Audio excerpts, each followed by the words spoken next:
The studio lights hum overhead. There's that familiar crackle of live air, the faint buzz that lets everyone in the room know this moment is going out to thousands of people at once. Jackson Browne sits across from the host, his acoustic guitar resting against his knee. His face is calm, but his hands are still. He hasn't touched the strings yet. The host leans forward, smiling in that practiced way radio hosts do when they think they're about to land something memorable. "So, Jackson," the host says, voice smooth and casual, "I have to ask. You've been compared to Bob Dylan your entire career. How does that feel? Living in that shadow?" The question hangs in the air like smoke. It's not the first time someone has asked it. It won't be the last. But here, now, live on the radio with no delay, no edit button. The silence that follows feels heavier than it should. Browne doesn't rush to fill it. He just looks at the host for a moment, something unreadable passing behind his eyes. The thing about being compared to someone is that people think it's a compliment.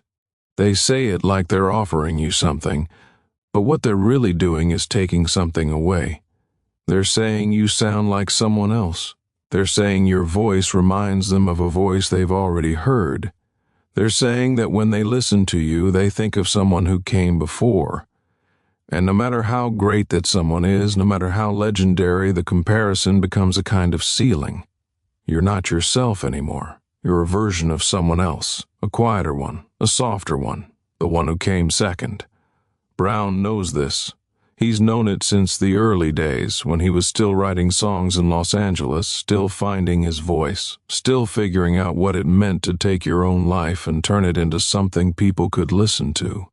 Back then, Dylan was already a god, already untouchable, already the standard every singer-songwriter was measured against.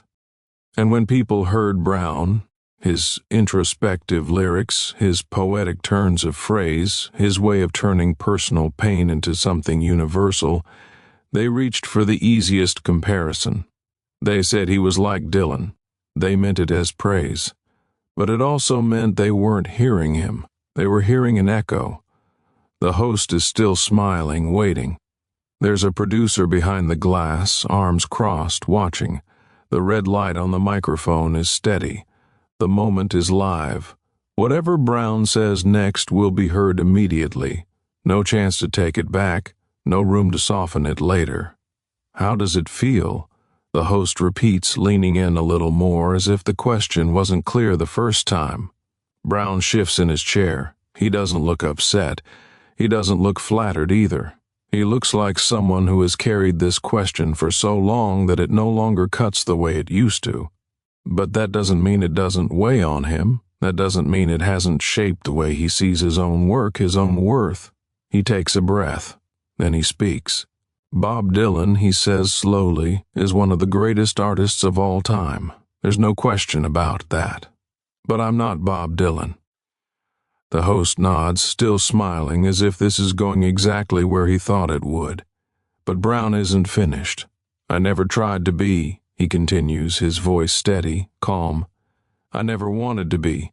I wanted to be Jackson Browne." It's a simple statement, almost too simple.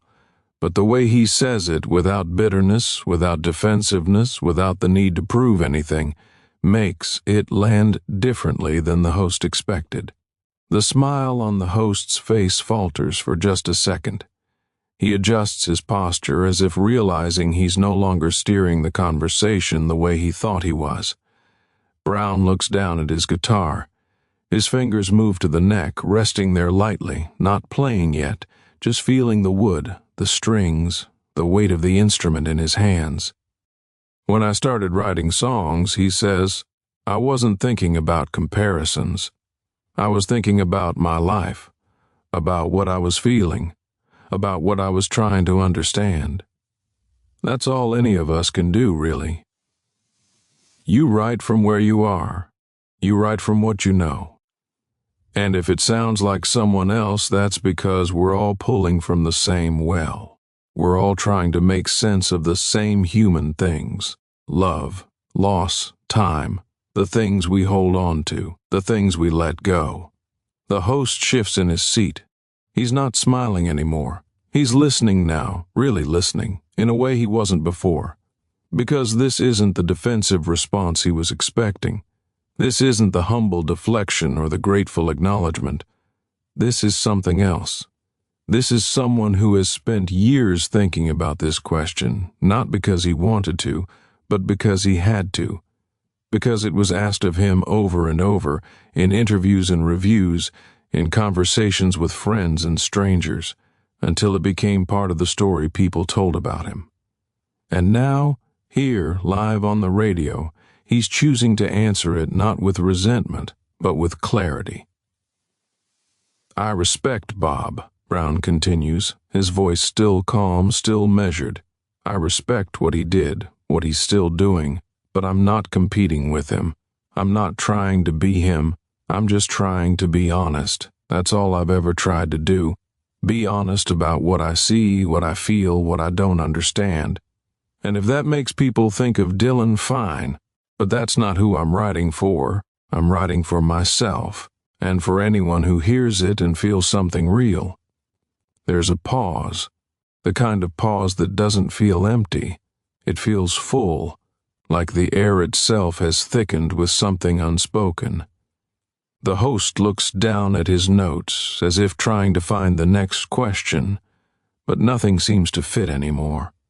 The conversation has shifted. What was supposed to be a light, provocative moment, a little jab, a little drama for the listeners, has turned into something else, something quieter, something that doesn't need to be pushed. Browne picks up his guitar. He doesn't say anything. He just starts playing. A soft, finger-picked melody. The notes are clean, deliberate, unhurried. They fill the studio, and for a moment there's nothing else. No questions, no comparisons. Just the sound of one man, one guitar, one voice. The host doesn't interrupt. He can't. Because what's happening now isn't something you interrupt. It's something you let happen, something you let unfold. Browne sings, not a full song, just a verse, maybe part of a chorus. It doesn't matter which one. What matters is the way it sounds, the way it feels, personal, intimate, like he's not performing for an audience. He's just playing because that's what he does. That's who he is. When he finishes, the notes fade slowly. He sets the guitar back down. The host clears his throat. That was beautiful, he says.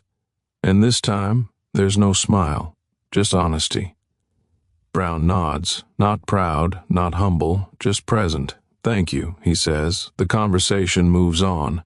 They talk about other things, upcoming shows, new music, the usual stuff. But the moment has already passed.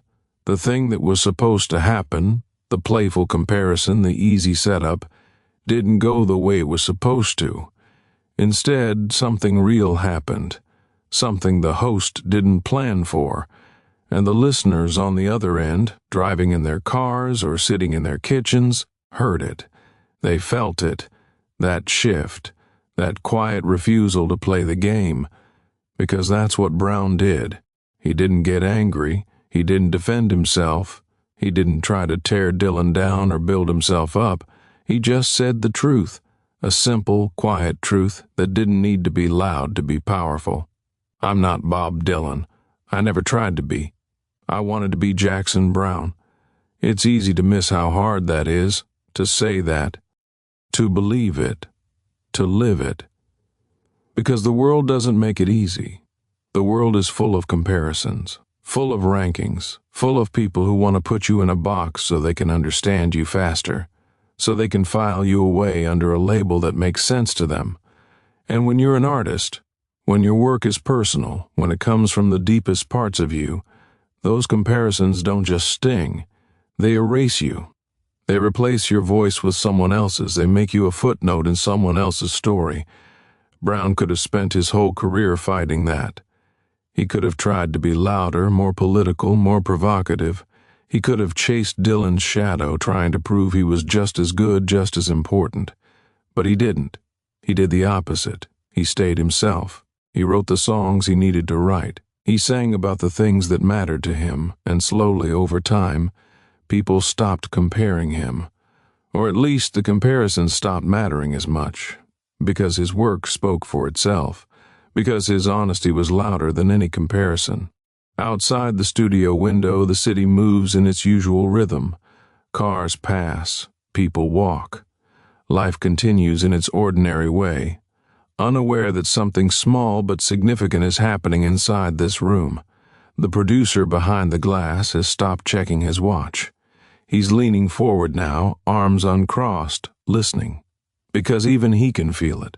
The shift, the moment when a routine interview becomes something else. The host tries to recover. He looks down at his notes again, searching for something to say that will match what just happened. But everything he prepared now feels shallow.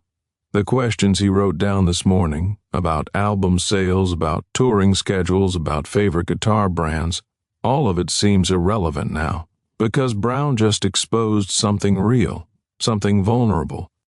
And you can't go back to surface-level conversation after that. It would be like trying to small talk after someone tells you they're in pain. You know, the host says finally, his voice quieter than before. I think a lot of artists struggle with that, being compared to their heroes, being told they sound like someone else. Browne looks at him, really looks at him, and there's something kind in his eyes, something that says he understands that the host wasn't trying to hurt him, that the question came from a place of curiosity, maybe even admiration, that it's the industry itself that creates these comparisons, not the individuals who repeat them. It's natural, Browne says. People need reference points. They need ways to understand what they're hearing. And when you're starting out, those comparisons can even help you. They can introduce you to audiences who might not have found you otherwise. Someone says, if you like Dylan, you'll like this guy. And suddenly you have listeners. So I don't resent it. I really don't. He pauses. His hand moves to the guitar again, not to play, just to rest there, like it's an extension of himself. But there comes a point, he continues, where you have to decide who you are. Not who people think you are, not who you sound like, but who you actually are. And that's the hardest work, because it means letting go of the safety of that comparison. It means standing alone and saying, this is my voice, these are my songs, and they might not be as good as Dylan's. They might not change the world the way his did, but they're mine, and that has to be enough. The studio is completely silent now. Even the hum of the equipment seems to have faded into the background. The host has forgotten about his notes entirely. He's just listening, really listening. Because what Browne is saying isn't just about music, it's about something deeper. Something everyone struggles with in their own way. The pressure to be like someone else. The fear that being yourself won't be enough. The constant comparison to people who came before, who did it better, who set a standard you'll never reach. How did you get there? The host asks. And this time there's no performance in his voice, no radio persona. Just genuine curiosity. How did you get to that place where you could say, this is who I am and that's enough? Browne is quiet for a moment. He looks out the window at the city moving past, at the ordinary world continuing its ordinary rhythms. Then he looks back at the host.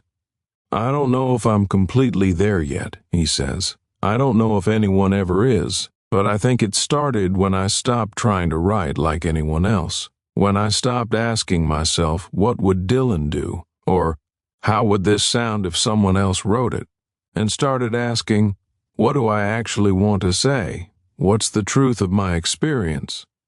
He shifts in his chair, leaning forward slightly, his voice taking on a different quality. Not louder, but more present, more grounded. I remember writing one of my early songs, he says. I was so worried about whether it was good enough, whether it was poetic enough, whether it would stand up next to all these other writers I admired. And I kept rewriting it, changing words, adding metaphors, trying to make it sound like something it wasn't. And then one day, I just stopped. I looked at what I had and I thought, this is what I'm trying to say. This is how I would say it if I wasn't afraid. So I left it alone. I recorded it that way. And when people heard it, some of them said it reminded them of Dylan. But some of them said it sounded like me. And those were the people I was writing for. The ones who heard me, not an echo of someone else. The host nods slowly. He understands now. This isn't about ego. This isn't about rejecting Dylan or diminishing his influence.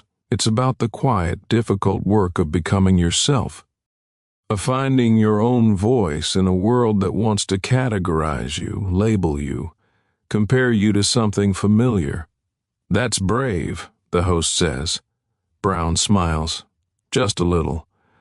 I don't know about brave, he says. It's just necessary. If you want to keep making music, if you want to keep creating anything, you have to be okay with being yourself. Because that's all you have. That's the only thing you can give that no one else can. There's another pause. But this one feels different. It doesn't feel heavy or awkward. It feels like the natural breath between one moment and the next. Like the space between notes in a song, where the silence is just as important as the sound. The producer behind the glass makes a gesture. They're running out of time. The segment is almost over. The host sees it and nods, but he doesn't rush. He lets the moment sit a little longer. Jackson Browne, he says finally, his voice warm, respectful. Thank you for that. Really. I think I learned something today. Browne picks up his guitar, settling it into position. Thank you for asking, he says, and for listening. Before we go, the host says, would you play one more? Anything you want. Browne doesn't hesitate. His fingers find the strings and he begins to play. The melody is soft, almost fragile, but it builds slowly, gaining strength not through volume but through intention. He sings a song about time passing, about roads traveled, about the people we become when we stop trying to be anyone else. The lyrics are simple, direct, but they carry weight. They carry truth. In the control room, the producer leans back in his chair. He's been doing this job for 15 years and he's heard hundreds of interviews, thousands of songs. But this one feels different. This one he'll remember. Outside, a woman sits in her car in traffic, radio on, and she hears Browne's voice coming through the speakers. She doesn't know his music well. She's heard a few songs over the years, but she couldn't name them. But right now, in this moment, stuck between work and home, between who she was this morning and who she'll be tonight, she listens, really listens. And something about what he's saying, about being yourself, about not needing to be anyone else, it settles into her chest. It makes her breathe a little deeper. A man in a coffee shop, waiting for his order, hears the same broadcast on the overhead speakers. He's a musician too, though no one knows it. He plays guitar in his apartment at night, writes songs he never shows anyone, dreams of being heard.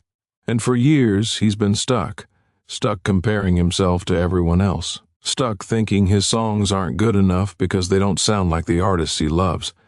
But hearing Browne talk, hearing that calm, steady voice saying, I wanted to be Jackson Browne, something shifts in him, something small but real. Maybe it's okay to sound like himself. Maybe that's actually the point. A teenager lies on her bed, earbuds in, scrolling through her phone while the radio app plays in the background. She's not really paying attention until she hears the guitar. Then she stops scrolling. She listens. She hears Browne talking about comparisons, about being measured against someone else, and she thinks about her own life, about how everyone at school seems to know who they are except her, about how she keeps trying to be like her older sister, like her friends, like the people she sees online. And she wonders, for the first time, what it would feel like to just be herself, to stop trying to fit into someone else's shape. These people don't know each other. They'll never meet. They're scattered across the city, living separate lives, carrying separate burdens. But for this one moment, they're connected by the same voice, the same truth, the same quiet revelation that maybe they don't have to be anyone else. Maybe being themselves is not only enough, it's the only real option they ever had. The song ends. Browne's fingers lift from the strings, and the final note hangs in the air before fading. The host doesn't speak right away. He just lets the silence sit, because some things don't need to be commented on. Some things are better left alone. "Jackson Browne," he says finally, "thank you. That was something." Browne smiles. He stands slinging his guitar over his shoulder. They shake hands, and the handshake lasts a moment longer than usual, because the host knows something real just happened, something he didn't plan for, something that won't show up in his notes or in the station's metrics, but something that mattered. Browne leaves the studio. He walks down the hallway, past the framed photos of other musicians who've been here, other voices that have filled this space. He sees Dylan's photo on the wall, younger, wild-haired, staring at the camera with that intense, unreadable expression. Browne stops for a moment. He looks at the photo, and then he keeps walking. Outside, the afternoon sun is bright, the street is crowded, people move past him without noticing. A bus rumbles by, someone's music plays from a passing car. Browne stands there for a moment, guitar case in hand, just breathing, just being present. Then he starts walking. He's been asked that question 1,000 times. He'll be asked it 1,000 more.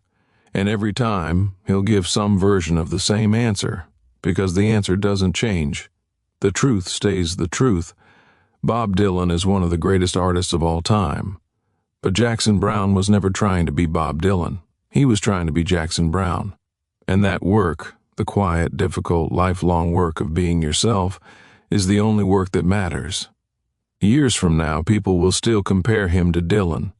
They'll still reach for that easy reference point. But the people who really listen, the ones who sit with his music long enough to hear what's underneath, they'll hear something else. They'll hear a voice that is entirely its own, a voice that doesn't need to be louder or more famous or more groundbreaking, a voice that just needs to be honest. And honesty, it turns out, is its own kind of revolution. Not the loud, angry kind, not the kind that demands attention or tears down what came before, but the quiet kind. The kind that says, this is who I am, this is what I have to offer, and I'm not apologizing for it. That kind of honesty doesn't silence rooms with force. It silences them with presence, with the simple, undeniable weight of someone standing in their truth. The radio show ends. The next segment begins. The world moves on. But somewhere, in a car, in a coffee shop, in a teenager's bedroom, someone is still thinking about what they heard, still sitting with it, still letting it work its way into the places inside them that needed to hear it. And that's the thing about truth spoken calmly. It doesn't need to shout. It doesn't need to fight. It just needs to be said. And then it finds the people who need to hear it, the people who are tired of pretending, tired of comparing themselves to everyone else, tired of living in someone else's shadow.